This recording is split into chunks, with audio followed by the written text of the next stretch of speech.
Yo, what up, man? It's the one and only Smooth Vega, and as you can see, by all means, we are pushing forward with more content for you. Please subscribe and donate to keep the platform moving. Even $1 can help us keep producing more content. NothingBeatsExperience.com. Make sure to donate. The link is in the description. It's also pinned to the top of the comments. I hope you enjoy the show. You already know Nothing Beats Experience. Let's go. Come on. Hey, yo, what it is, and we're back. It's the Nothing Beats Experience, Quarantine Edition, the one and only. And on this episode, I am joined by my man, the one and only, Rittz. What's good? Yeah. What up, Doc? How you doing, man? Thanks for having me, bro. Man, first and foremost, man, how have you been holding up during this quarantine, this whole COVID-19 shit that's been going on?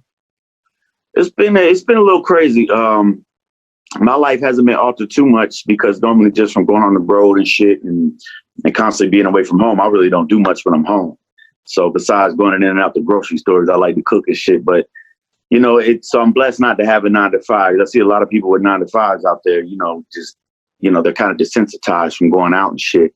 So it's been all right. It's definitely messed up the money a little bit. You know, I had to cancel a couple tours and, it is what it is, though, man. Everybody's in the same boat right now. So it's kind of hard to, once I complain to somebody, I hear their story. Everybody's in the same shit, you know? No, for real, though, man. Well, I was going through your Instagram the other day, and I had actually seen a video of you, and you mentioned about, you being a fan of 90s R&B. For the record, 90s R&B music is actually my favorite type of music. So I wanted to know a little bit more about that, man. You know what I'm saying? Who were some of your favorite artists? Me personally, man, I'm big Jodeci and Boyz II Men fan growing up. Man. Who were some of your artists? Probably some of the same, bro. Like Boyz II Men. My brother loved Boyz II Men. He played it every day. So we would I had older brother that liked to sing too. So we would just sing Boyz II Men and shit. I even had like a little R&B group in 7th grade. And we go to parties and shit and sing and try to get girls that way. It didn't really work that well for me. But yeah, I fucked with Jodeci, Boyz II Men. I really like Shy. Shy was like probably my favorite. Ooh, da da da do da do. The fucking If I Ever Fall in Love Again. And Silk, H-Town. There's so many, man. I forgot who it was, but I was about to sing before I did the Boyz II Men. There was a song that last night I was inside of you. Remember that shit? Like As Yet. Yeah, I like that song, man. Yeah, I love 90s R&B, man. I like R&B, period, but even up to the early 2000s, 112 was big too for me. But yeah, man, makes me start singing, bro. It's funny because whenever I saw that, automatically the first thing that came to mind was like, that explains why he has some singing chops. You know what I'm saying? And lo and behold, you just dropped a single, Dear Rebecca, where you're actually really singing. It's a full-fledged country record. How did that come about, man? Dear Rebecca. That right there is exactly how it came about. I was in the studio, my engineer Watson, my manager Cinder, and I just fuck around in the studio. Sometimes I get behind the mic. I put up on IG, like I get behind the mic, I talk shit and rap in certain ways and just play with my voice. I started singing Dear Rebecca, and like the rest of the day, everybody, just couldn't get it out of our heads. So we started on the When You Coming Home and all these other different versions. I was like, whoa, wait, don't get anything stuck in my head yet, because I'm gonna end up writing a country record. And my manager was like, you might as well do this shit, because like these days it's wide open. You can who cares? Try it, see what happens. Yeah. So my buddy Corbin King, who I've worked with on a lot of my albums, guitar player. And I was then working with him on my new album with production. So I went over there, kind of hummed out what I had in mind. And man, he made it happen, sent me the music. And I was like, fuck, now I got to write it. And I wrote it and it turned out way better than I thought it would, man. So I got all excited, like, yo, we have to put this out. I don't know how we're going to put it out, but we have to put it out. So that's the Dear Rebecca story. At least how it started. But you know what? I think the thing that was so interesting about that record, in my opinion, and I was telling you this off the record, which was that, to me, what that record really embodied was you really flexing your musical muscles, right? Because a lot of times rappers and recording artists, like specifically in hip hop, right, they kind of get pigeonholed in terms of like what they can and can't do as a musician. So to me, that really kind of showed versatility. But can fans expect more of, not so much Dear Rebecca, but just you experimenting with more of a broader sound and you doing just different? Because that was so different. It was out of the ordinary. compared to what you really do, you know? Oh yeah, I mean, way left field. You know, that was the original goal. And yes, definitely can expect some more singing. I mean, Twin Lakes from my last album was a full singing song. And my boy Adam from Sacramento hit me up. He was like, yo, thanks for, you know, putting your career on the line doing a singing song. It's one of your first singles, you know, with a new label, because you know, somebody could have been like, oh, Rittz is singing now, you know what I mean? But that one worked for me. So it definitely be some more singing. Dear Rebecca was fun, man. I had like when I did the Dear Rebecca challenge, I didn't, you know, I'm not on the internet that much as far as like getting into what's trending and, you know, following suit like how I should be. But I tried to do the challenge and I got like overwhelmed with videos, man. And that, to be honest, that was one of the greatest feelings I've ever had, period, doing music, was all those people singing I don't know in history, you got to think about this. I don't know in history, has there ever been a song that hasn't been out yet that people were singing, like already singing? Like they never heard the song, but I had hundreds of people going, Dear Rebecca. You know? But me and my wife were dying going through that shit. And like I told you off the record, like I stopped pushing it after a while. I was a little bit kind of upset the way people kind of perceived that I was kind of thought that I would be doing country now. It was a little weird for me, but you know, that's going to happen. You know, you get 3 negative comments to 100, you know, you'll start paying attention to those. But my career is in a fragile state, you know, starting a new label, doing all this. I didn't want to throw them off too much, but man, it turned out great. I was really proud of the song and really happy all those people did the challenge, man. So it actually blew up my page a lot, man.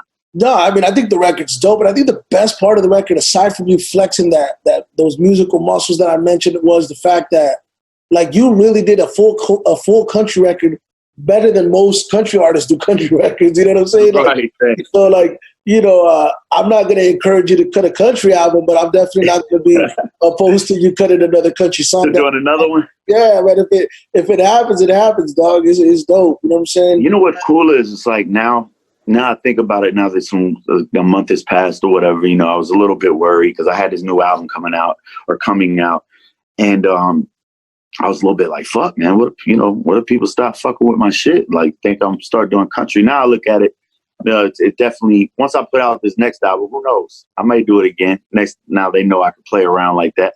Might even try to do an R&B song. I just got to hit that auto-tune, bro. My voice. Well, there you go, man. Well, you know what? Obviously, you know, the name of the show is Nothing Beats Experience. When it comes to experience, I feel you embody that. So I kind of want to dig into your experience, talk about your journey as an artist from point A all the way through. So I want to start to the beginning, man. You know, how did it all start? Like, what made you want to pick up the mic? What's the starting point in regards to some of the stuff that you dealt with, you know, coming up? Outside of being a quote-unquote white rapper, what were some of the challenging things that you had to endure? You know, were you one of those guys on the indie scene that really hit the open mic circuit? You know what I'm saying? Because a lot of people don't realize, like, it's a real grind being an indie rapper trying to get a name for themselves. Yo, crazy grind. It's before MySpace, before all that shit, I was hitting every club from South Side, East Side, West Side, North Side, out to the country, wherever we could go in Georgia. It was very hard, man. You know the grind, man. You stay in a club till 2 in the morning, 3 in the morning, till they're about to close, doing an open mic night. No one's letting you rap yet. Like, no, you got to go on, all that type of shit. You go on, you know, I'm in Atlanta too. I'm hitting all the hood circuit clubs. So like, no one's really trying to hear no lyrics, especially, you know, from the white boy aspect. I mean, period. You know, it was just like motherfuckers, especially then. It was like when I really started hitting it, everybody was doing the snap music and crunk shit. And I was hitting it before then, but when I was actually good enough, when I felt like I was good to be like really make it, man, it was hard, bro. I hit everywhere and made a name for myself in where I'm from in Gwinnett County, which is the north side of Atlanta. But I put in a lot of work, bro. I used to take flyers. My goal, like a lot of artists ask me for advice, but it's hard now because there's so many different routes now with social media. But back then, my advice was I saved up money from working. I printed up like 1,000 little thin CDs and a bunch of flyers. And I would go to every gas station. I hit every gas station from South Atlanta to the country way up north. And any gas station that let me put my face on the countertop and put my CD, I put the CDs out for free. So that anybody can come in, just, it's free, take it. And that really worked for me, man. It spread, especially looking like this, you know what I mean, on the cover. But it was a lot of work, man. It was a lot of, there was some pushback. You know, not everybody was eager to show me love. Now I've been shot off stage, booed off stage, and I've also gotten, you know, shown a lot of love on stage. You know, so but it was nonstop grind, nonstop. Well, I think it's, you know, it's a telling story because, you know, I know when you were talking the other day, you were talking about how much you had to persevere through. And I was saying, like, what people don't realize about that quote unquote open mic circuit is that you're in front of audiences. And like you said, you're playing at the end of the night when everybody's closing out and there's people literally with their backs turned to the stage as you're performing. And psychologically, you have to like keep on going and keep on moving. And that's ultimately what molds you down the line, you know?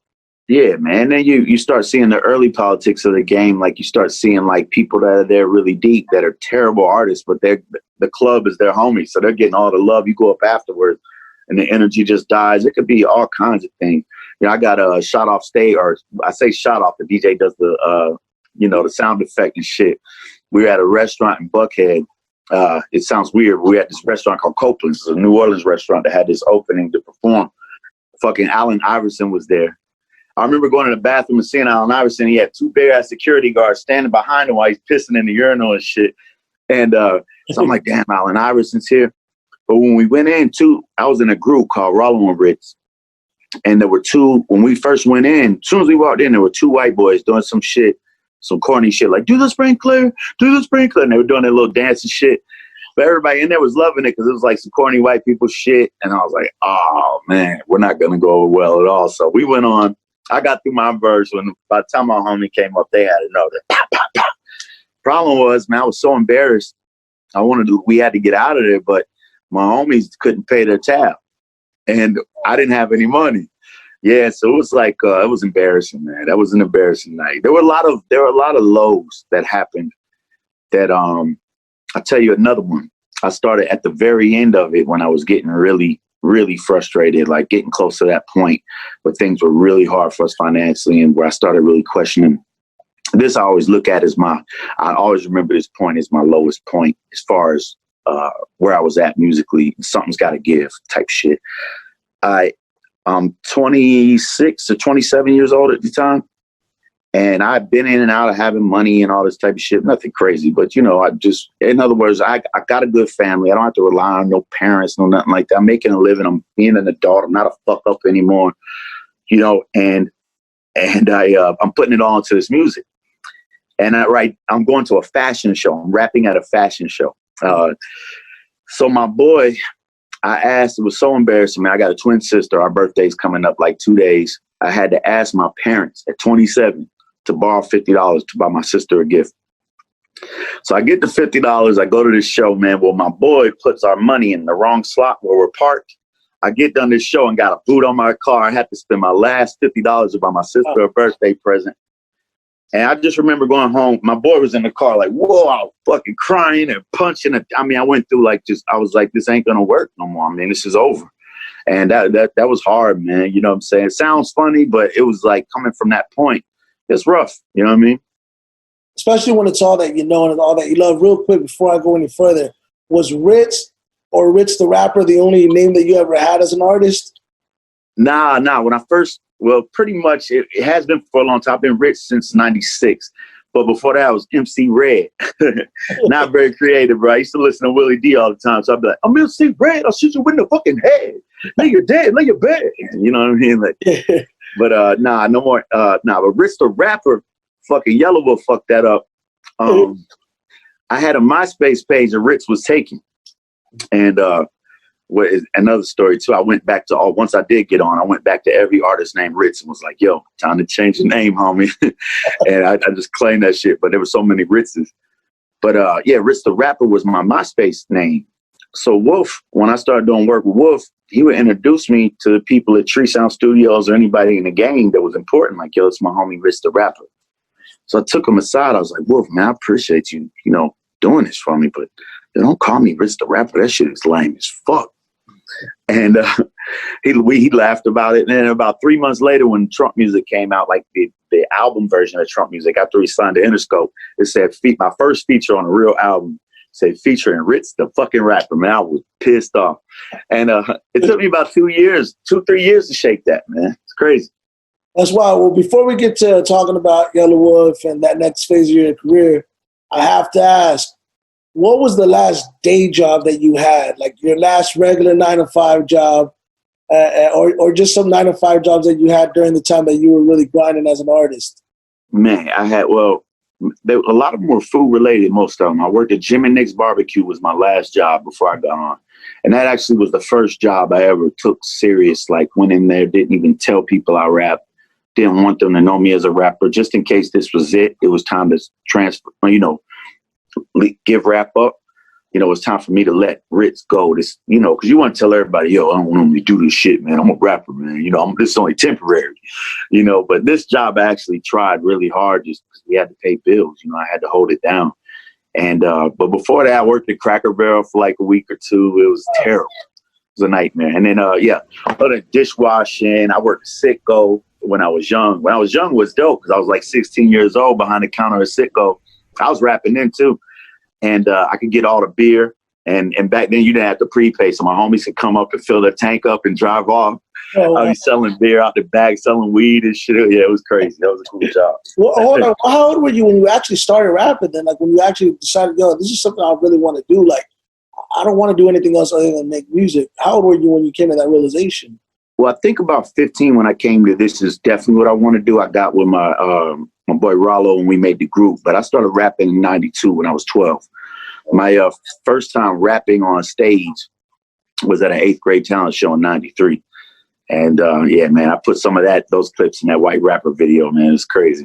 Well, and that's actually why I wanted to ask you about the whole indie grind, because when I watched the White Rapper music video, it really I related to it because anybody that's ever been, an indie artist, like I was watching that footage and it was just like, yo, man, like that shit looks like some shit that I've not only experienced that I've lived through as an artist, but also people that I've seen go through that struggle. And a lot of people don't really understand what it takes to actually get to that point, because they always say, man, like overnight successes usually take 10 years. And I think in your case, that's very much the situation where definitely a lot of heartbreaks, a lot of heartaches as an artist, rejection, like you mentioned, getting booed off stage, and really just a battle for legitimacy. Like the shit's a credibility battle. No matter how dope you are, it's like people don't know it until they know it.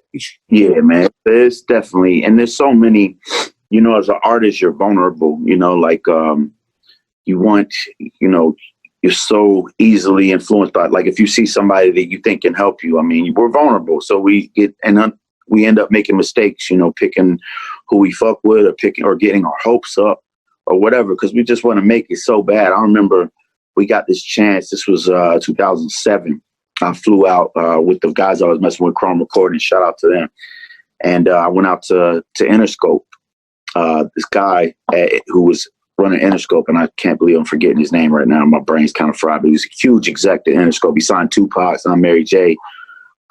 We went out to meet him and his son. His first name is Step. I forgot his last name, but his nephew was a friend of ours. So he was like, yo, I think it's Step Johnson is his name, but I don't want to say it wrong. But his nephew had us fly out there to Interscope. And that was my first time to Cali, Hollywood, all that shit, man. And I really thought it was a wrap. We were going to get signed, and man, my hopes got crushed. You know what I mean? Like, but that's what happens.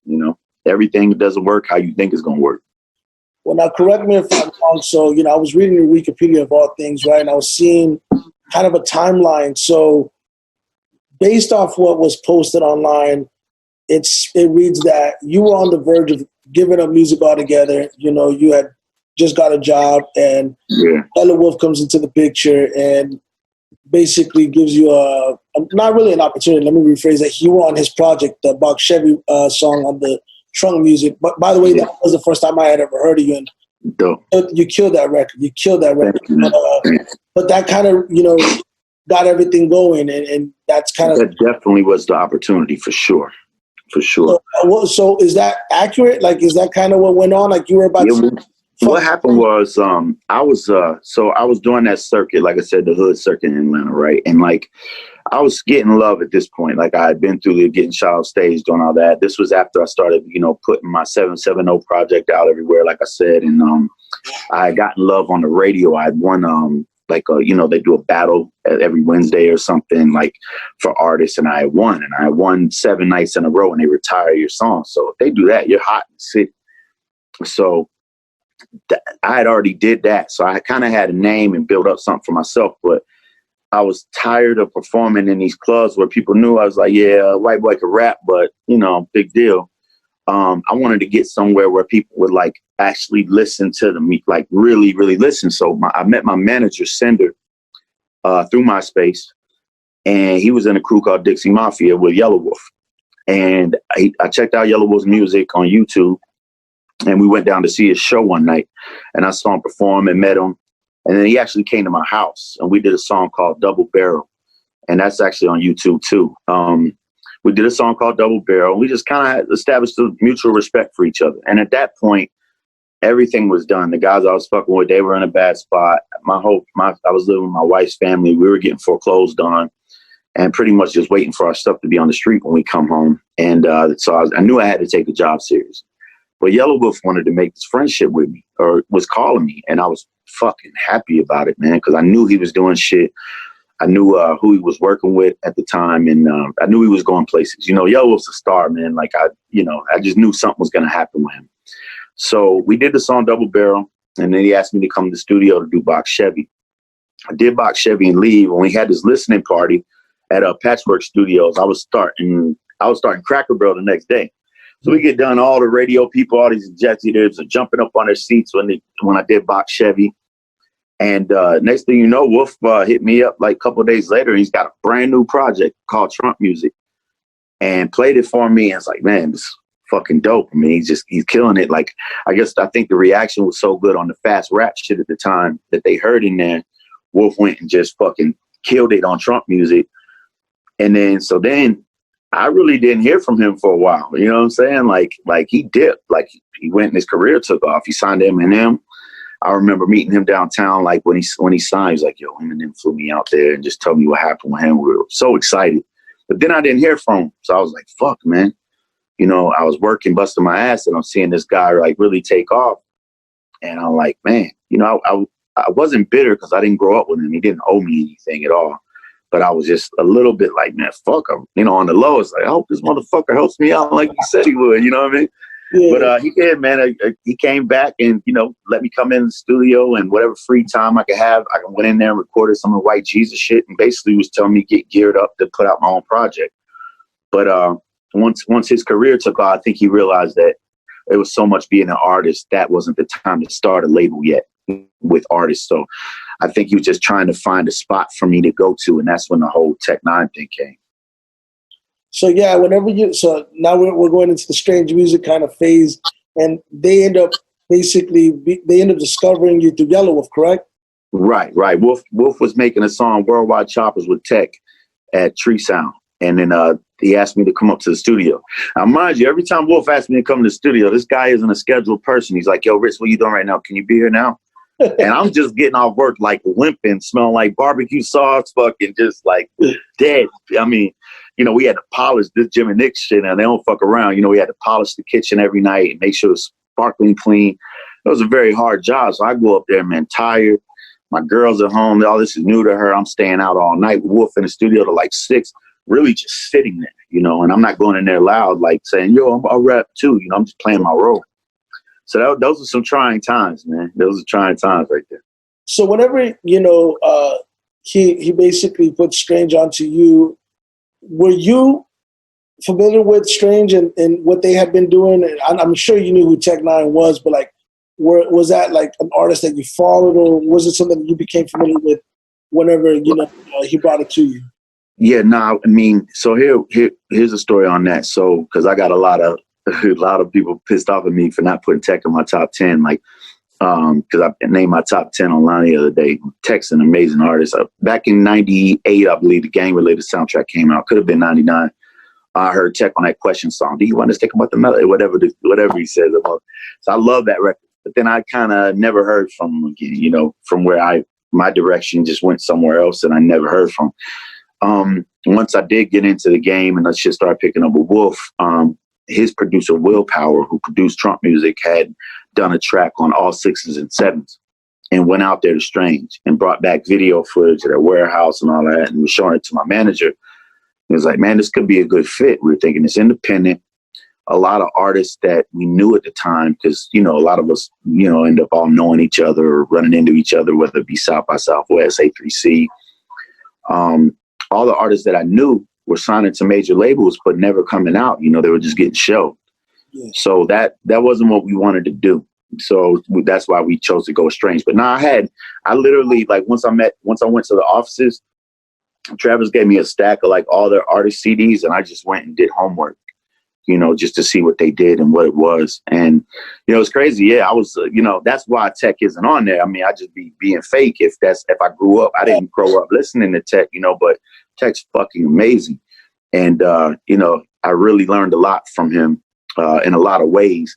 But yeah, that's how that was. So yeah, I had to do my homework and see what Strange Music was all about. I think my manager even tweeted out Dwam on my Twitter, and I was like, yo, what the fuck is Dwam? Why you do that? And he's like, nah, you'll see. That's a saying they say. I'm like, I've seen all the sayings, and the it goes up and dip kiss, and it's crazy. So yeah, I had to learn. Well, we'll get back around to your top 10 in a second, but going to the phase of your career, which I think is, well, not phase, that strange part of your career, music part of your career, to be straight. These guys are a major independent. You know, they go on, they sign you, and I'm sure that, you know, you learn a lot from being part of that system. And like I talked to Crooked Eye, you know, King Crooked Eye, you know, when we were talking about his career, boy, man. You know, we were talking about Death Row, and he mentioned that he went to Death Row University. I feel like you went to Strange Music University. You go on, you get signed, and you release your debut album under them, because you had never released like a day. This was like, you'd never been signed prior. Man. Right?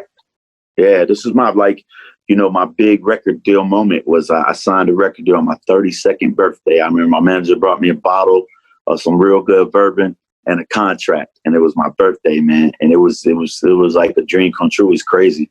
And then, I went to the university, man. I learned a lot about the game, learned a lot of positives, learned a lot of negatives, learned a lot, man. It was, but the release of The Life and Times of Johnny Valiant, that my first album, was fucking unreal, man. It was like, but my life has always been peppered with bullshit, dealing with alcohol and shit. You know, I was always a partier. So like, I remember being on tour with Strange in the back lounge of the tour bus, and my video was still and you know, well, not still, but MTV. I was looking for my video on MTV. The videos wouldn't play like 3-4 in the morning, and MTV jams. And there I was, you know what I'm saying? Like, my video's on, but the whole time my video's on, my wife is in a mental hospital for trying to do something to herself from me being on the road. It's always drama attached, man. So it was always bittersweet. But I had when that album came out, man, it was just the feeling I had, like, this is it. I'm on. I'm never gonna have to work again, like millionaire status. No, I'm sure it was special, but you know, you got an opportunity to tour the country. You did a lot of great things with them. You released 4 albums, correct? Yeah, 4 albums. Oh yeah, and the fucking, man, the crowds that I got introduced to through Strange, period. There's such a loyal fan base to Strange Music and Tech Nine. Once I got in there and got out in front of all those crowds, I mean, that's a lot of fans. I gained a lot of new fans, and that opened me up to a whole new audience. So, you know, I think that's crazy about it is the fact that, you know, you had said that you weren't as familiar with them during the initial period, right? Yeah. But outside looking in, you fit in so well. Like, you sonically, regardless of whether or not you knew of them or not, it fit. It just felt right. And I definitely did. And as a fan, it was dope because to me, like, you were the one artist that just like seemed to break through. You know, like, Strange has always had a solid roster, strong acts. You know, I've seen several of their artists perform, and I think they're dope as fuck. But there was something about you that always popped to me, and I was like, yo, man, this guy is so dope. You know what I'm saying? But you had a great run with those guys, completed your 4 albums, and then you went on to start your own label. But before that all kind of comes about, it's so weird to me because fans always tend to like overanalyze and overthink certain things. So whenever you finally completed your contractual obligation to Strange Music, completed the 4 albums, I think there was people, maybe the general public, that wanted to create like this invincible tension because anytime they see a departure, they always think that there's a rift. But one thing that me and you have discussed in the past about like record labels and just situations in general, you know, there's the good, there's the bad, there's the in between, and it's a working relationship. It's a business. Yeah, that's what a lot of them don't understand. That's the hard part too as an artist, because when the fan doesn't understand that it's the business, then their comments can fuel you to make it more to make it not business too. You know what I mean? Or like when I signed with Strange, my friends and family didn't know who that was, so it was hard for them to go, "Yay, Johnny got a deal." It's like who's Strange Music, and that was, no offense to Strange, but just where I'm at and where I'm from in my circle. And man, it was good. It was like there was some tension. I'm not gonna lie, there was some tension for a couple years, but like you said, it was business. Like all of it stemmed from business, and I made some mistakes, especially drinking, getting out there. When it didn't happen like I thought it would happen, like what I thought was supposed to happen. I thought Johnny Valiant was gonna come out, bam, they recoup their money. I get a big ass check. I'm on to the next album. But here I'm naming the next album Next to Nothing. Like I have next to nothing, you know what I mean? And like just had a chip on my shoulder that was kind of unnecessary because I was green to how the business worked, honestly. And at the end of the day, I did some fucked up shit. I've said some things on stage about Strange, and they've done some things as far as with me on the biz side. But man, all that shit ended up getting worked out. And just as far as it goes, when you strip the business, it's crazy with rap, man. You strip the business away, it's like, it's all love and all friends. Like all those guys over there, man, are my friends. You know what I'm saying? Like I fuck with them. Travis O'Gwen, man, like I love, going out to eat with the guy. He's funny as fuck. He's a cool dude, So it's hard, man. It's hard for the fans to understand, why are you leaving Strange? Why are you doing this? It's like, well, I put in that many albums. I want to be Travis O'Gwen now. You know what I'm saying? I want to get my own shit. That's the whole plan from the beginning. So there was some tension earlier, but by the time I left from Last Call, it was kind of like figured out where we're at. We were both like, hey, this has been great. Time to go. The only thing was after I turned in Last Call, I had like a 18-month period where I couldn't put out any music. So it was very hard, man, to sit around for 18 months, man. And especially in this day and age, at my age as well. And then, people want content. So that took a lot of time off. So that was a little hard to deal with as well. But it is what it is. That was my contract. You know what I mean? But all love at the end of the day. I got a tour coming up with those guys. I got songs with a lot of, man, me and Stevie Stone just did one of my favorite features I've ever done. So and that's big for me to say it for real. Like I love this song. So I can't wait till people hear that. So my boys, man. Well, yeah, and I think to that point, when you talk about the differences, a lot of people don't have an idea how the music industry actually works and just kind of the logistics of a deal. But like you said, you completed your deal. That ultimately led for you to start up your own label, CNT, which is an acronym for clientele. Yes, sir. You took what you learned from this great period of your career, regardless of the peaks and valleys, right? That led for you to launch your stuff. But I think that was always the plan, wasn't it? Wasn't the plan always to eventually get to a position where you could start your own label in your own situation? Always from day one. I talk about this a lot. Like, a lot of things that the fans don't know is like, you see things out, your perception of how I come on. And actually, it's not even a perception. It's how it really happened. When I came out, Yelawolf was so hot when I came out. I was, my style, by the time I came out, people was comparing me to Yelawolf. And it was like, yo, I've been rapping like this, man. It's my shit. You know what I'm saying? We just have similar takes on things and, influence each other. And then I was kind of under his shadow. And then when I signed to Tech, I felt, under his shadow, which as I was, you know what I mean? And apparently that was meant to be my path. You know what I mean? I never pictured that being my path. I pictured me blowing up and signing and, being the guy. But that when it didn't happen like that, that creates tension in here. And then fans feel the fire and all that type of shit. But now with CNT, man, I'm finally on my own, like all the way. Like this is no, like that's Yelawolf's understudy. This is not Tech's little homie. This is, I bossed up, got my own label. So it's a great feeling, man. And now as far as rapping too, you know what I'm saying? Like I'm in my own lane, man. When I first started out, it was a lot of people rapping fast. You know what I'm saying? There's a lot of guys that I met that didn't rap, flip like that got deals and started off changing up their style to that. So I kind of felt like my style wasn't that special to everybody because they couldn't differentiate, you know. So now I'm in my own lane, man, my own style of music, my own label. I'm in just a great space, bro. So it's just time to rebuild, man. You know, I dug a deep hole for myself, so I got to get out the red and get back up in the green. Well, you know, I think to that point, true heads know what you can do. You know what I'm saying? And I've told you this plenty of times. I've heard you rip some artists into shreds on tracks. You know what I'm saying? Like you could really go. So thank you, bro. I know you may have felt that way, but to us on the outside looking in as fans, like we appreciated you as an artist because I've always considered you an elite MC. Now, before we get off Strange, do you feel that you did everything that you could possibly do with Strange? You know, was that part of your decision to go into starting the label? You're like, look, I did what I could do here. It's time for me to really do my own thing now. Yeah, for sure. For sure. I definitely felt that way. I mean, you know, with Strange, I think from the first album, we had switched lanes. That was Strange's, like, not first time, but their first real time pushing a real radio push for radio single.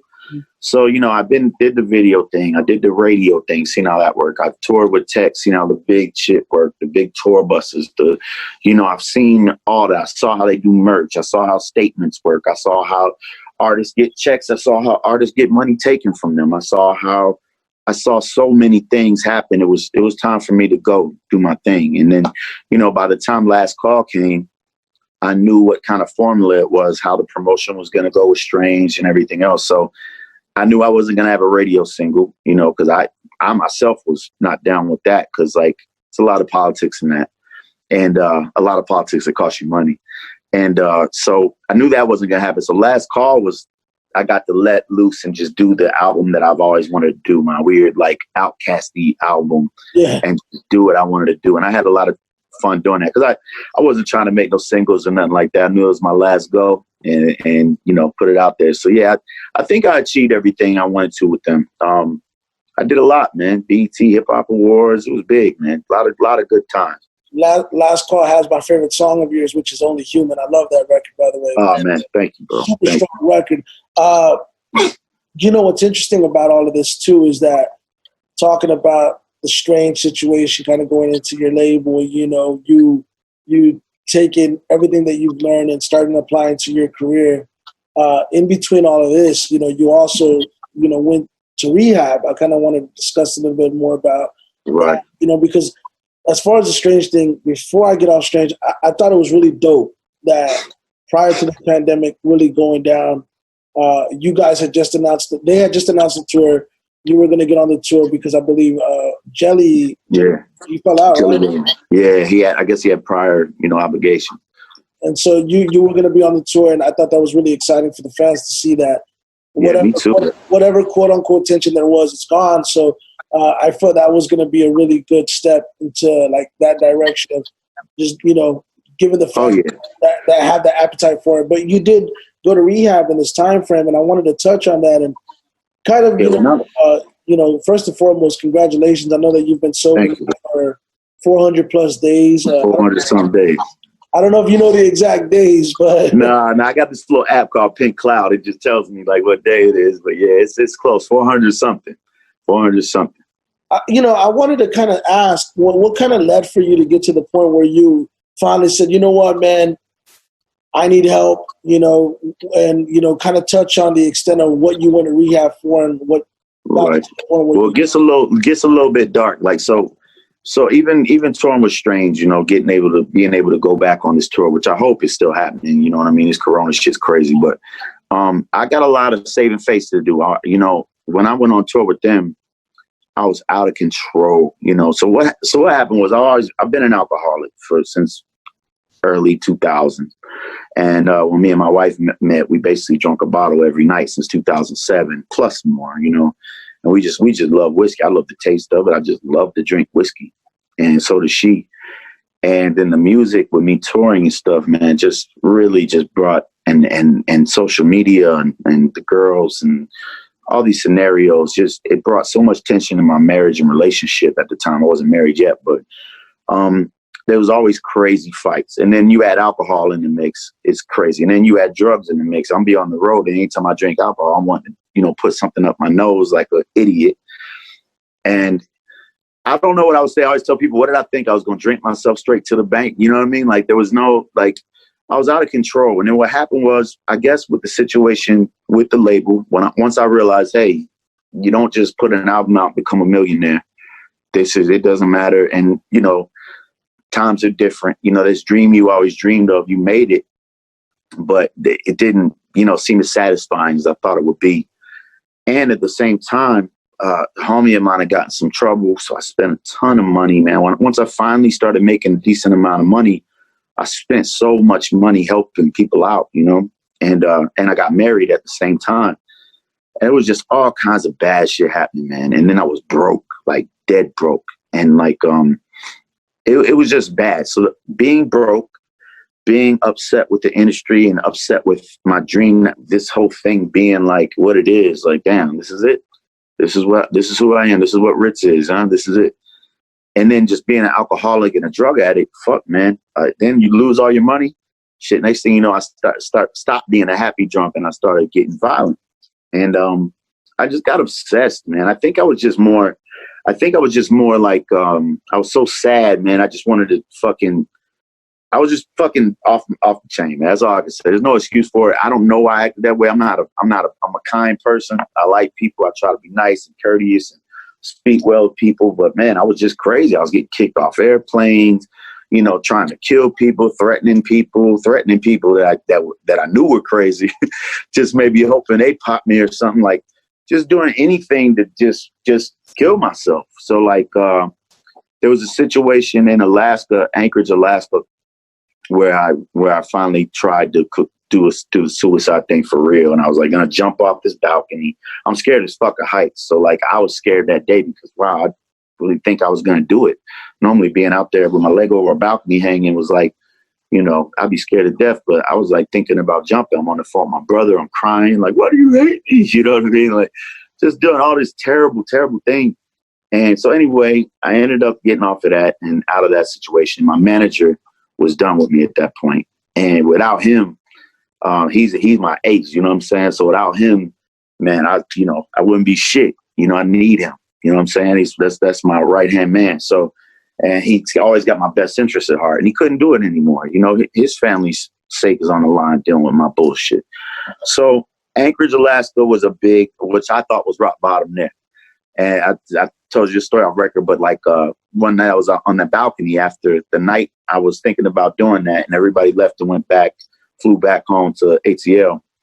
I was on the balcony and smoking some trees, I think, and I seen a lady come from the restaurant across the street, and pow, she gets hit by a car right in front of me, and splatters on the street right where I was about to jump. Man, it was the craziest.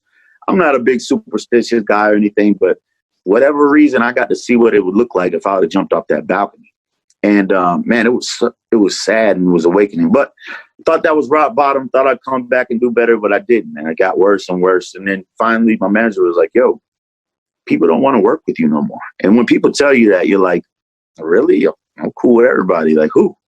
And he's like, "Yo, you have a reputation." And it's like, I got a reputation. I'm a nice guy, but then I get it, man. No one wants a guy around pulling out a bottle, not knowing if they're fucking, you know, screaming at the phone and come back. "Oh, I'm good. What's up?" You know what I mean? Like, so it was time, man. Like my manager gave me an ultimatum, and then ultimately, me and my wife, you know, we were falling apart. And in order for her to get clean, in order for me to get clean and her to get clean, we had to separate. Because if one of us, we both had to do it. So I had to go to rehab, man. And at that point, I was completely broke. I had like 15 grand in my name. I spent it all in cash on the rehab. So when I got back out, man, my credit cards was gone. No more money in the bank. My manager held me down. He put out White Jesus Lucy's for me in there just to get some shit circulating. And he got the deal ready for me with 1 RPM do C&T. So when I got out of that bitch, man, signed the contract. And it was time to go work on the album, man. And things have been looking fucking up ever since, you know. Wow, you know, I appreciate you sharing that with us. You know, one of the things that we talk about on the show is, you know, we talk about, you know, mental health and just how much of that plays a part in the industry. You know, I think in your case, you know, I'm just kind of at a loss for words because I think a lot of it is like, I mean, I don't know if depression played a part in it or how much mental health played into the whole aspect of sure. You know what I'm saying? But I always say this, you know, like, mental health sometimes has a negative stigma. People always look at it with a negative context in terms of like, oh, they automatically assume that you want to harm yourself or harm somebody else. Sometimes, man, it's just a case of you having to take care of yourself. Like when a basketball gets deflated, you have to air it back up and inflate it. Yeah. Car runs out of gas, you got to fill up the gas tank, get it moving again. And it's the same thing, you know, if you need help, seek it. You know what I'm saying? And yeah, for sure. Able to do it. And I know that you mentioned to me, I forgot when it is that you mentioned it to me, but you go, there's always this rock bottom point where you hit, and there's always a level below that. And I mentioned to you, it's like the slingshot effect. You get pulled all the way back, and you have to go all the way back in order to get released and go all the way up. And I'm just thankful that you got help, man. And me too, bro. It was something. I never been like a rehab guy, and I don't grow up in a family like that. I don't have friends, so you know, even for my parents to accept, they didn't. You know, they knew I was bad, but they didn't know to what extent. You know, I was like that basketball that been flattened and in the gutter, rained on, muddy, and just still there, just sitting there. And it was like,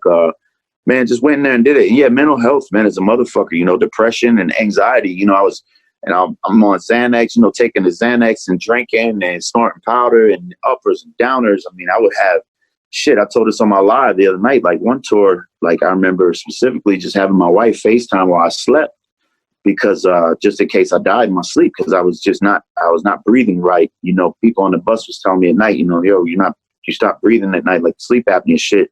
I'm like, yo, it's not sleep apnea. My nose is fucking fucked up. You know what I mean? And it was just bad, man. It was so bad. Like time I seen you on the King Lo G tour, man, I couldn't even eat anymore. And at that point in time, I knew I was going to rehab. So I just was going in. And like my body was only taking in alcohol, man. It was sad, but it was great that I actually woke up and fucking did it, man. We like both of us still to this day look around like, can you fucking believe we're sober? Like it's just crazy. Would you say that in that time frame that you feel that I mean, I think it goes without saying, but in your eyes, did you feel you became a liability? You know, because I always tell the cautionary tales in the music industry, you could either be an investment or you could be a liability. Did you feel? Oh, yeah. Man, like I could say a lot of things about Strange Music or whatever, the record labels, record company or the record business, but at the end of the day, if you got an artist that's fucking out of his mind. I mean, I remember being on the last Strange tour, and that's another reason I'm just looking forward to going to this tour, man, to save face, to show them how much better I am as a person. And I wasn't even that bad anyway. It was the alcohol and the anger and just all my issues, man. And I was on the bus with these guys. I only did 2 tours with Strange, 2 Tech 9 tours. That was it. And the rest of them I did on my own. And the time I went back out there with them was kind of later on. I forgot what album I was on. I think Top of the Line. And man, I was acting crazy. You know, I was out of my mind. And I was definitely a liability to them. You know, no wonder. You know, they don't want to, you know, by the time last call came, I'm sure they were like, good, see you later, Rittz. That motherfucker is gone. You know what I'm saying? Like, you know, I was just doing dumb shit. So yeah, definitely a liability, man. Definitely.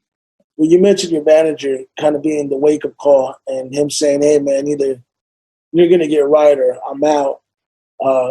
Obviously, that's a testimony to how much your manager means to you. On the topic of management, you know, how important is it to have a real manager to not only manage your career, but how important has your manager been to your career? And what advice would you give somebody looking for that role in their career? Like, what would you say is the number one thing to look for? Well, one, my manager's been awesome, man. He's very on point. He's very direct in talking, and he's got a good vision for things. Somehow he just always know, like, how do you know what came out today? Like, what do you check every website every fucking morning? Like, he just already knows every fucking thing. Like, how do you know this? And he's also never been a guy to bullshit. And, you know, when he gets, you know, somebody hits us up about a feature, you know, if they're not, you know, wording their sentences correctly or sounding ignorant or something, we don't entertain that shit because they might, most likely they're not going to come with the money.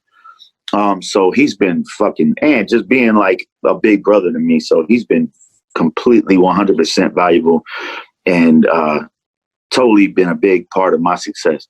I think having a manager is pretty important.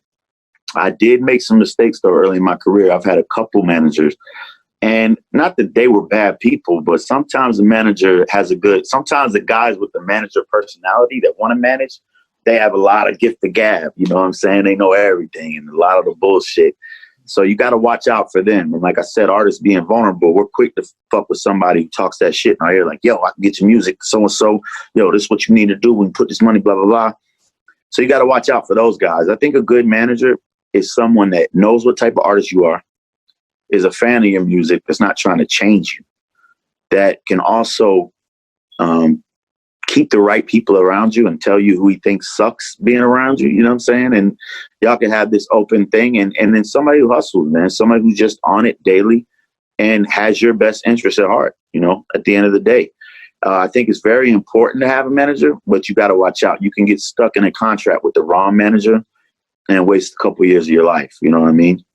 So it's a tough call, but I definitely think you got to have one.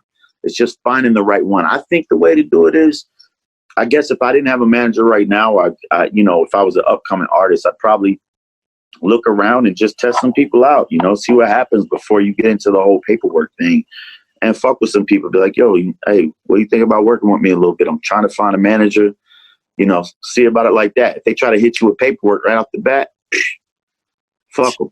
You know what I mean? Because you know what I mean? But, you know, they also can't, you know, bust their ass for you without paperwork too, you know, but you know, you got to test some people out before you dive all the way in. I would say trust is probably one of the biggest things. And then also, like you mentioned, not changing you, simply finding ways to enhance you. You know what I'm saying? Like, right. But before we get off the subject and change gears here, Rehab, what advice would you give to somebody that might be dealing with something really, you know, some type of hardship? You know, you got legions of fans out there, people that really look up to you, someone that may be watching this or hearing this right now. If you could give a personal testimony and say, hey, man, you know, this is my personal advice for anybody that might be going through what you went through, what advice would that be? As far as going to rehab, or just period? Seeking help, you know what I'm saying? Hitting that yes. low point, you know, because, you know, a lot of times when people hit that low point, they don't feel like they have anybody. So what advice would you give somebody that's in that situation, you know? Man, there's, you know, if you find yourself getting drunk or doing drugs and it becomes more of a cry fest or a violent fest more than it does a party that you wake up feeling like shit, it's probably about time to get help, man. If everybody around you doesn't want to be around you when you're drunk or be around you when you're high, or everybody's concerned, it's time to get help. But you also have to be very, very honest with yourself. Like, I saw a lot of people in rehab, you know, you could tell they're about to get out and go get fucked up, you know? You have to really dig down deep inside the real person, the real you, whoever that person is that no one else knows, not anybody, that person that you were since you were a little kid, like your deepest, darkest inside. And so do you want this? Do you want to be sober? Do you want a better life? Is this really, really, really fucking your life up? Are you going to die soon because of this? Is this ruining your marriage, ruining your relationship with your kids, your job, your health? Like, be honest. And if you get help, are you really, really, really going to quit? Are you really going to quit? Do you really want this? That's the main thing. And if you say yes to that, then, man, there's so many places that can help you, that the job, some people's jobs will let you off to go get help, go detox. There are places that help. Because, man, I didn't believe in this shit, the AA. You know what I'm saying? Even when I got in there, I didn't really speak up much, and I was very shy and just you know, it's hard to talk because, one, I didn't feel like, and this is just going back into myself, I didn't feel like being a show off, and everything I had to talk about was, being on the road, you know, do this. I didn't feel like, you know, I'm the rapper guy, you know, so it's hard for me to tell my story in there without feeling like I was bragging. But you have to do that. And I will say this, just to end that off, like, one of the most important things that helped me out in order to quit drinking or alcohol or whatever you're holding on to that makes you sad or angry or whatever. Sometimes, man, you have to speak that shit out into existence. It's so underrated, just what telling it out loud, like saying, hey, you know what?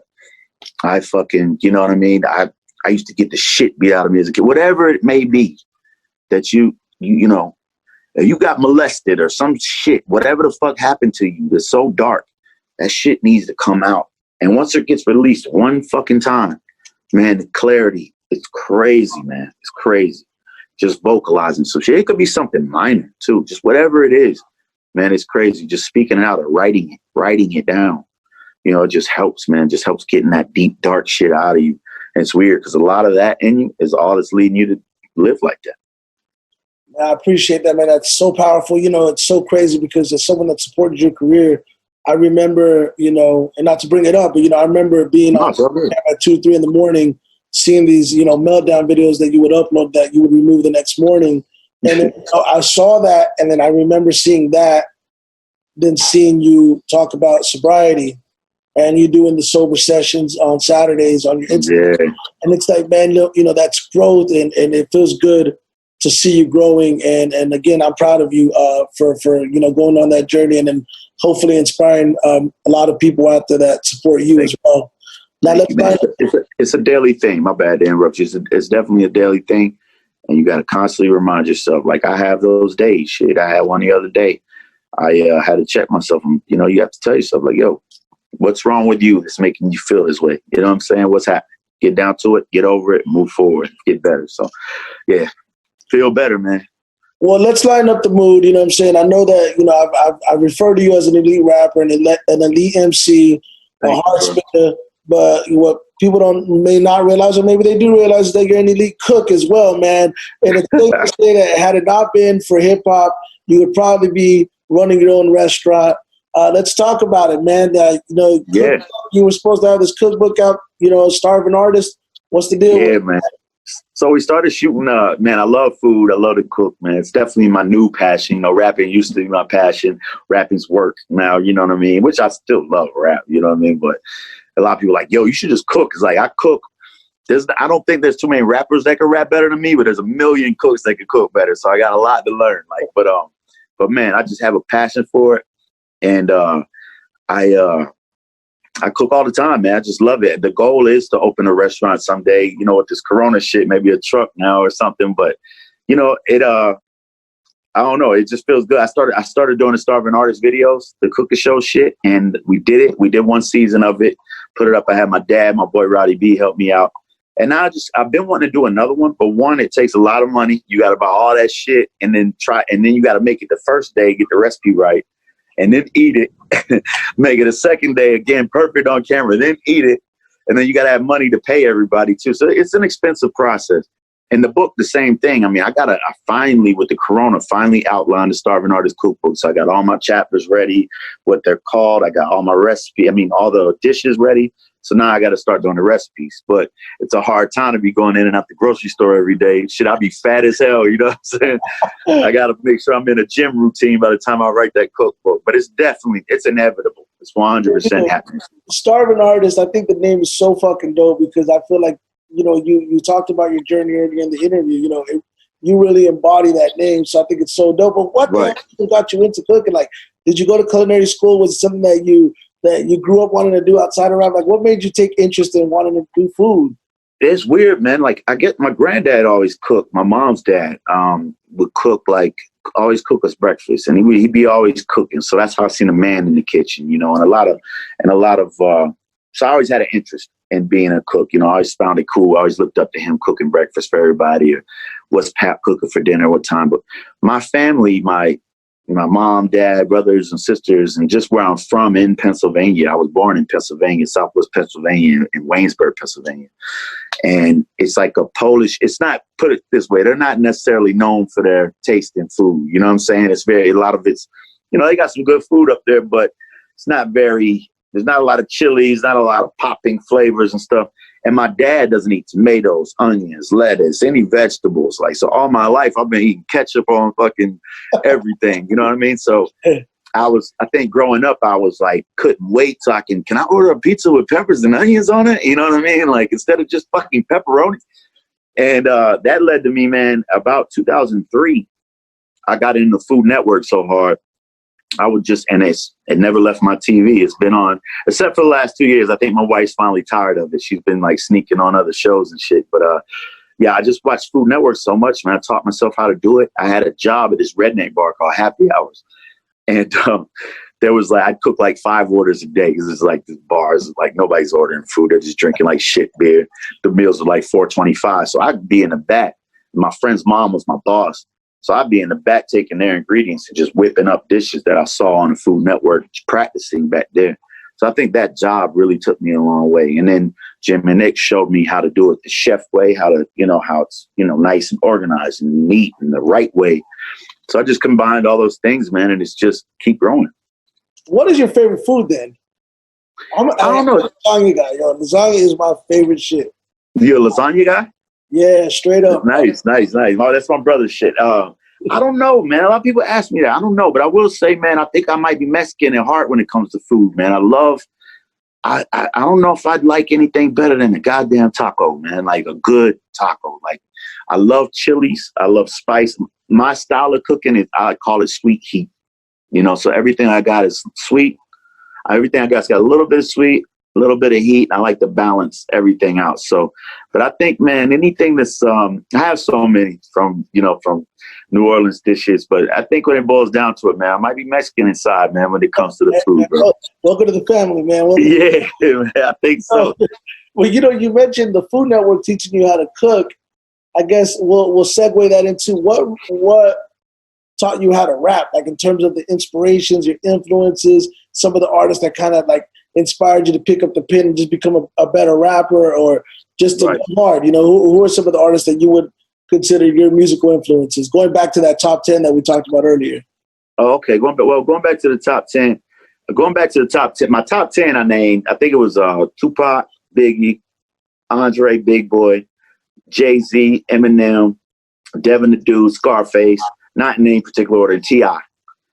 And a lot of those people, there were other influences for me, but those are the ones that I felt like that I've been listening to their music for 10, 15 years, never stop. I keep listening to the same shit over and over. I mean, they inspired me so much in so many different ways. But I say, to break it down in short, really short, Kilo started me wanting to rap. We had a song called Cocaine. He was namely the first Atlanta artist that really, really represented Atlanta. Outkast came along in 93, 94 and just blew my mind. I was listening like Method Man, Wu-Tang Clan at that time. Then Outkast came out and just was gave me wow, this is how I want to sound. This is how I want to rap. This is where I'm from. Whoa, I know that highway, right? It just screamed Georgia, screamed something that related to me so much. So I imitated them so much. I wanted to be so much like Big Boy from Outkast, man. And then when Eminem came out, it was like, oh man, now to be a white guy in the game, you got to be really, really, really lyrical. So I had to go back to the drawing board. And at the same time, I was drawing influences in from the up north at that time, from Biggie to Jay-Z to all that. And then mixed with all the down south shit I was listening to, from UGK, A-Ball and JG, shit like that. And a huge Rap-A-Lot fan. From the jump, Rap-A-Lot really started me back in when I said I rap like Willie D and shit. Fifth Ward Boys, Devin, Too Much Trouble, all the Rap-A-Lot shit was my shit. But man, it was a lot, man. That's what started it. And then, I think Eminem had a big deal with trying to be intricate and the syllables, and then mixed with the Andre, and then the Tupac let me want to bring everybody in deep to where I could speak from the heart. And same thing with Eminem too. He was very specific about his stories, about, him and his baby mom or whatever. And, so that was it, man. That was my main influences. Today, I just kind of pick up influences wherever I can. It's kind of hard because most of the rappers that influence me don't really release music anymore. Yeah. So every now and then I'll find somebody that triggers me. But it is what it is. Now I got to be the influencer, I think. Well, I think that's the one thing that I admire about your journey the most is because, you talk about starting, rapping at, I think you said 92, 94 or whatever. Yeah, 12 years old. So you started at this young age, and I've always felt that you take your craft very serious. You actually put time, effort, and energy into being an elite rapper, which in a lot of ways, I hate to say it, man, because hip-hop's gone in such an odd direction now where people are just creating music kind of freely. Right. Cool, you know what I mean? Because, it creates new lanes, but the art of being an elite rapper, it's I don't really took the background. Yeah. Yeah, I don't know what it means as much anymore. I mean, it's there for the true people that keep up with it, but you seem so specific with how you deliver, how you create, I could tell you put a lot of thought into what you do. You're not careless with your raps, which said when you talk about you know, obviously you have a fast delivery, you could spit, you know, you could double time. What would you say from a technicality standpoint makes for a great MC with that style, right? You know, like what is it that, you know, drives and motivates you to be a perfectionist or take that side of what you do serious? Right. Well, I think if you're trying to be a lyrical rapper, that one you got to not be too cocky.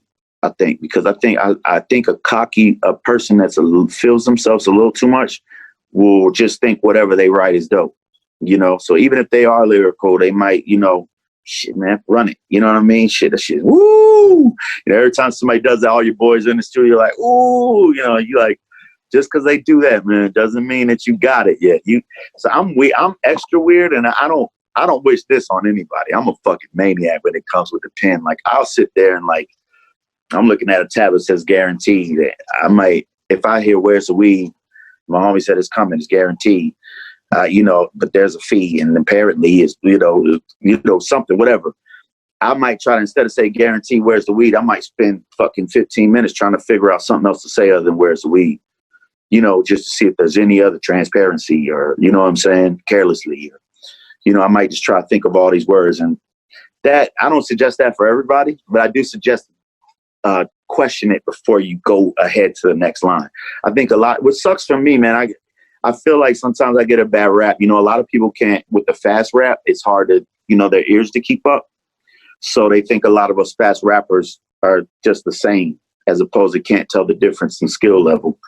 And so that gets a little frustrating to me sometimes. But, you know, it is what it is, man. I try to put my best in my music, and I got to, whatever I do.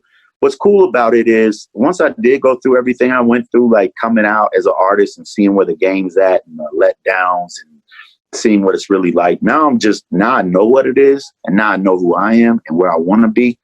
And it's great, man, because I'm accepted for being like that type of artist. So now I can focus on that and give them what they want. I'm not worried about certain things. So it makes it a lot easier to write. And now I know who I am as an MC 100%. So that's a good feeling. But yeah, I'm crazy technical, man. Almost insane with it. It gets a little crazy. It's so crazy how when we're younger, we think we have life figured out, and then you turn 30, and then you turn 35, you're like, I didn't know shit back then. Yeah. And to all the people out there, man, like, you know, I heard somebody say this. Somebody said it was a 38-year-old young man or a 35-year-old young man. And, you know, when I was young, man, you think 35, you're like, damn, that motherfucker old. But, you know, some people get it when they're young and figure out life. But, man, you don't realize, man, until you're about 50 years old, man, there's a lot of, unless you're just totally mature and had a fucking very successful life, there's a lot going on. And to all the young people out there, too, man, you get old like that. So while you're young, take advantage of it, man. Don't talk shit about no old people either, because you're going to be old in a second. So just be ready, man. Be ready for it and keep it rolling.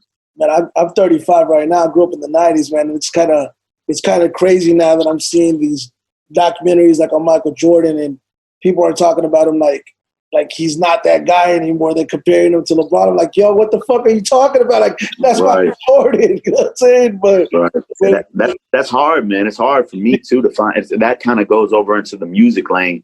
It's hard for me to find that balance because I'm like, you know, like you said about Jordan, you know, they might, you know, I'm still talking about Andre 3000. They may be like, well, what about Kendrick? Yeah. You know? And I'm like, well, I don't think there'd be a Kendrick without Andre 3000. There wouldn't be a Rittz without Andre 3000 for sure. I can speak for myself. So, you know, I doubt there'd be LeBron like that without Jordan either. You know what I mean? So I don't think there's a argument there. But thing is, for me, I got to not be stuck on Andre and also explore the Kendricks and why they think this way about these MCs. And we got to see how the younger mind thinks. You know what I'm saying? And, you know, they'll get it when they get up there. Exactly. They'll be arguing with somebody about LeBron, you know, when they got a new guy in there. Yeah, exactly. So what's next musically? I mean, obviously we kind of went through the process of the journey. In terms of new music, when can we expect new music, a new album, new project? I mean, what's next in terms of music? Yo, so my new album is coming out either August or September. I'm really hoping August. We're just waiting on some final paperwork. Literally listening to mixes like this morning, you know what I'm saying? So I'm getting mixes back on my album. It's fucking crazy. I can't release the title of it yet because, you know, everything's part of the promo rollout type shit. But that'll be coming soon. Man, I'm really excited. I got some dope features, some really dope artists on there that I wish I could just name them right now. Some dope artists on there that people are going to be really happy to hear me with. I'm really proud of this album, man. It's the first 7 records on there are just so hard. I think it might be the hardest album I made. It's hard. So don't think Twin Lakes and Dear Rebecca, like this shit is dope. It's hard shit. And it's, you know, it's still me. There's some melodies on there and it's cool. It's a cool album. I feel good. Plus, I think a lot of people thought that maybe what's his content going to be like out of rehab and being sober. And one thing I don't want to do is, you know, in real life, yeah, I'm here to help. You know, in regular life, I'm here to help and here to talk about it as much as possible. But I rap how I rap. Now, there's still crown being poured up and all this shit. It's just, it is what it is. I mean, I'm not going to sit there and start turning everything around and preach to people. You know, I just went through a thing and had to straighten myself out so I can continue to rap. So, yeah, man, I'm excited, bro. Really excited. For you, man. It's the road to redemption. I hope that's not the title of the project, man. But it's not. But that's a good one. Yeah, it's a good one. This is what it all feels like. It's all leading up to that point where you went through all these peaks and valleys. You know, you hit this high of getting a deal. You hit the slow of going to rehab. And like you said, you know, going broke, you know, financially struggling and just kind of rebuilding yourself up. Now you're at a point where you're about to release this new music. We're excited to hear it, man. I can't wait, man. And before I let you go, man, I have to ask you, because you mentioned Tupac is your favorite rapper, or one of your favorite rappers. He's definitely my top. No, he's my favorite of all time. Number 1 is Tupac Shakur. Number 1. Absolutely. Same here. Again, generational thing. Don't shoot us, right? Right. The favorite Tupac record. My favorite Tupac record was, I think it was on the gang-related soundtrack. I think that was it. Okay, what is it? Staring through my rear view. Oh, man. Scream to God. He can't hear you. I can hear your heart beat fast because it's time to die. Yeah. That was on repeat. The moment that we got that soundtrack, I kept that song on repeat like throughout the whole entire night. My favorite song ever. Oh, man. That song was great, man, with the Era of the Night little drums in the background and shit, man. You know, I think, Tupac, man. You know what? I will blame Tupac, though, a little bit. So I think I told my boy this. I said, maybe I listened to a little too much Tupac when I was younger, because when I went to that violent stage, I was like rolling around like, you know, doing the Tupac shit. Like, yo, that ain't it no more. That was Tupac. Stop trying to be that. That ain't you, motherfucker. But like Tupac song though, man. I would say my favorite Tupac song. Well, Brenda's Got a Baby. I love. I love that song. I just love what it was about, the storytelling, the timing of it. The video is just so classic. It's like a nice classic movie shot by like Scorsese or some shit. It never gets old. But I love Hellraiser. I'm gonna raise a Hellraiser. I like Getting Money. Man, there's so many of them, man. It's so many Tupac songs I love, but definitely Hellraiser. Brenda's Got a Baby. There's certain Tupac songs. It's like when I'm About It came out. When I was 16, when I'm About It came out, I'm out there with my shirt off. There's certain Tupac songs that get me feeling some type of way. You know what I mean? So, yeah, man. And the reason, you know why I say this? I say one of the reasons why I said Tupac's number 1. This isn't one of the reasons, but me and my wife were talking about this one day, and she's not like a hip hop head. But if somebody from the 1800s were to come back to life and was like, "What's rap music?" I would play him Tupac. Here's rap music, because it's just like, it's the perfect way to, here's gangster, here's stories, here's emotion, here's New York beats, here's West Coast beats, here's all, I mean, it's just the perfect rapper, artist, performer, larger than life, just like Michael Jordan rap. Yeah, for sure, man. You know, Pac, special place in my heart. I always tell people Brenda's Got a Baby is the first rap song I ever liked. It's one of the songs of all time. So, you know, and like you said, to your point, there's certain songs that get me going. There's a song that he did called Breathing that I keep on my playlist. Oh, man. Man, every time the last motherfucker breathe. Man. That's great. But, man, look, we look forward to everything that you got coming up, man. I want to keep you on the line. I have to chat with you on some other stuff here in a second. But, again, Rittz, I appreciate your time. We are so proud of everything that you got going, so proud of your sobriety. We hope that you continue to push forward with that and inspire people. We look forward to the new music, the tour, and everything that you got coming, man. And, you know, I appreciate you taking time to do this interview, bro. Seriously, man. Hey, yo, man, thank you for having me. And not on another note, but just to tell you, man, I'm proud of you, man. This shit looks good. I went and looked at the interviews, man. This is looking great. You do a great job doing what you do, man. So I wish you nothing but the most success. And shit, when this album comes out or whatever, man, let's do something else. Let's do something creative. I love to be on here whenever, man. So I appreciate you. We got to get you in studio, man. And like I told you, man, this is all off the top of the head, man. This is something that I'm taking serious, you know, and it's crazy because I'm getting a lot of artists that I'm interviewing and they're like, yo, this is the best interview I've ever done. And I'm like, yeah, man, you do an amazing job, bro. You do an amazing job. I'm trying to take this serious and really and do right by you guys and do right by your fans. You know, I want to make sure that the fans, you know, leave with a sense of knowing who you are, who the artist is. You know, speaking of our generation, I grew up so heavy watching VH1 Behind the Music. Oh yeah, because it doesn't exist anymore. You know, right. Let this be, in a sense, kind of what that was, you know? And it's funny you say that because it's just like the questions I always wanted that, you know, and I came to grips like, yeah, I don't think you're going to ever have Behind the Music, man. But this right here is it for me. So like, man, it feels good to let people in and get the right questions so people can hear those answers and get a little behind the scenes of, you know, what happened and what's really going on in the artist's head, man. So I appreciate you, man. Keep doing that shit. No, thank you so much. And I'm going to keep you off the line, but appreciate you again, man. Yeah. Album coming soon, CNT.